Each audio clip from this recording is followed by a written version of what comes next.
किल्ला बघतोय पद्मदुर्ग. या पद्मदुर्ग किल्ल्याची खासियत अशी होती की आपण इतके किल्ले आता महाराष्ट्रात बघतो, किल्ल्यांचे बुरुज हे उघडे असतात किंवा कधी काहीतरी छप्पर असतात, पण ह्या पद्मदुर्गाचे जे बुरुज आहेत त्याला विदूषकी टोप्या असतात, तसे तंबू होते.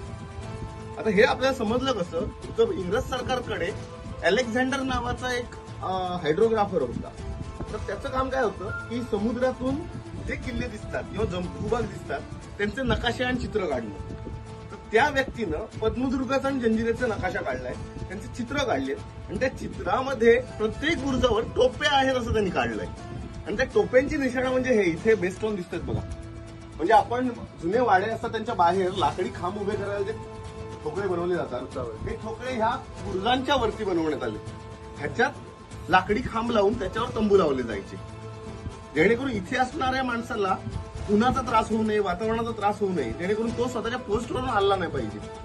तर त्या अलेक्झांडरने जे नकाशे बनवले ते समुद्रातून बनवलेले व्ह्यू आहे. अंदाजे तो ह्या इथे समोर कुठेतरी उभा असावा आणि त्याची एक हे होती की तो होडी समुद्रात लावायचा आणि त्या होडीत बसून चित्र काढायचा, बाहेरनं दिसणारा व्ह्यू.